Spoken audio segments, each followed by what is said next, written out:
लक्ष्मीनाथसमारम्भां नादयामुनमध्यमाम् अस्मदाचार्यपर्यन्तां वन्दे गुरुपरम्परां यदिराजाय विद्महे श्रीभाष्यकाराय धीमहि तन्नो रामानुजार्य प्रचोदयात्. ஆழ்வார்கள் திருவடிகளே சரணம். எம்பெருமானார் திருவடிகளே சரணம். ஜீயர் திருவடிகளே சரணம். யோ நித்யமச்சுதபதாம்புஜ யுக்மருக்ம व्यामोगदस्तदितरानतृणायमेने अस्मद्गुरोर् भगवतोऽस्य दयैक सिन्धो ராமானுஜஸ்ய சரணம் சரணம் பிரபத்தியே. நீரார் கடலும் நிலமும் முழுதுண்டு ஏலார் ஆலம் விழுந்தலின் மேல் துயிலந்தாய் சீரார் திருவேங்கட மாமலை மேயாராமுதே அடியேற் கருளாயே. எல்லாம் வல்ல ஏழுமலையான் பெருங்கருணையால் 4000 திவ்ய பிரபந்த பாசுர பதிவேற்றங்களின் வரிசையில் இன்றைக்கு 2755வது நாள் பாசுர பதிவேற்றம். நம்மாழ்வார் அருளிய பெரிய திருவந்தியாதினுடைய 9வது பாசுரத்தை சேவிப்போம். சேவிப்பதற்கு முன்னால் எம்பெருமானார் ராமானுஜருடைய தனியன் முந்துற்ற நெஞ்சே முயற்றி தரித்து உரைத்து வந்தித்து வாயார வாழ்த்தியே சந்த முருகு ஊரும் சோலை சூழ் மொய் பூம்பொழு ஒரு நல் குருகூரன் மாறன் பேர்கூறு என்பதாகும். 9வது பாசுரம்.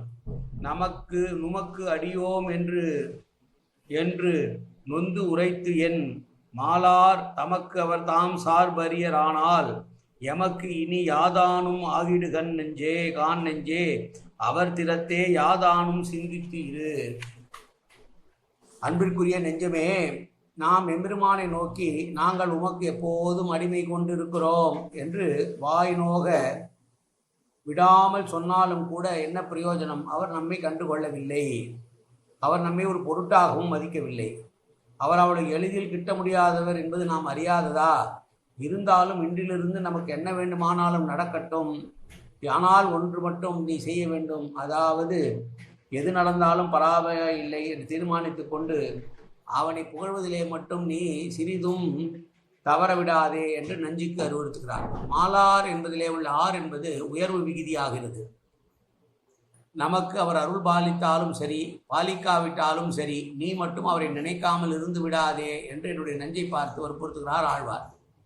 கூவி கூவி நெஞ்சு உருகி கண்பணி சோரா நின்றால் பாவி நீ என்று சொல்லாய் பாவியேன் காண வந்தே என்று திருவாய்மொழி 4ஆம் பத்திலே வரக்கூடிய 4ஆம் பத்தின் 7ஆம் திருமணியுடைய 3வது பாசுரம். செம்மையுடைய திருமார்பில் சேர்ந்தானாலும் ஒரு நான்று மெய்மை சொல்லி முகம் நோக்கி விடைதான் தருமயல் மிக்க நன்றே என்று ஆண்டாள் நாச்சியாருடைய பாசுரங்களையும் நாம் பார்க்க வேண்டும். இங்கு நினைக்க வேண்டியது என்னவென்றால், பல ஆயிரம் காலம் பாண்டிய மன்னனாக இருந்து ஆச்சாரியனுடைய சாபத்தால் யானையாகி மாறிய கஜேந்திரன் முதலிடம் அகப்பட்டு கொண்டு வெளியில் வர முடியாமல் தவிக்க கையிலே தாமரை பூவை வைத்துக்கொண்டு பல ஆயிரம் ஆண்டு காலம் அவன் இடைவிடாது அவனை கூப்பிட்டு கொண்டே இருந்தான்.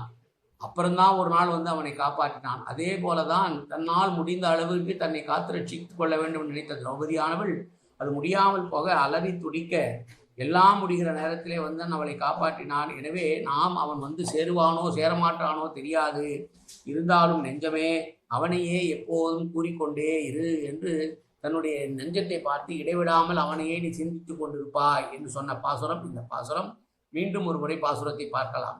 நுமக்கு அடியோம் என்று நொந்து உரைத்து என் மாலார் நமக்கு அவர் தாம் சார்பு அரியரானால் எமக்கு இனி யாதானும் ஆகிடுகான் நெஞ்சே அவர் திறத்தே யாதானும் சிந்தித்தீரு. எனக்கு எது நடந்தாலும் பரவாயில்லை, அவரை மட்டும் மறக்காமல் நாம் சிந்தித்து கொண்டே இருக்க வேண்டும் என்று நெஞ்சை பார்த்து சொன்ன பாசுரம் இந்த 9வது பாசுரம். நாளை அடுத்த பாசுரம். காயேன வாசா மனசேந்திரியர்வா அபியாத்தனாவா பிரகதேது சுபாவாது கரோம் எந்தது சகலம்பர ஸ்ரீ ஸ்ரீமன் நாராயணாயேதி சமர்ப்பியாமி. உடலாலும் உள்ளத்தாலும் வாக்காலும் சகல விதமான பாவங்களும் தோஷங்களும் நிறைந்ததாக உலகத்தை இயல்பிருந்த போதிலும் அடியேன் செய்கிற நல்வினையோ தீவினையோ அத்தனைவனுடைய கமலமலர் பாதங்களில் சமர்ப்பித்தேன் கண்ணா. காத்தொள்வாய் கண்ணா, ஏற்றுக்கொள்வாய் கண்ணா.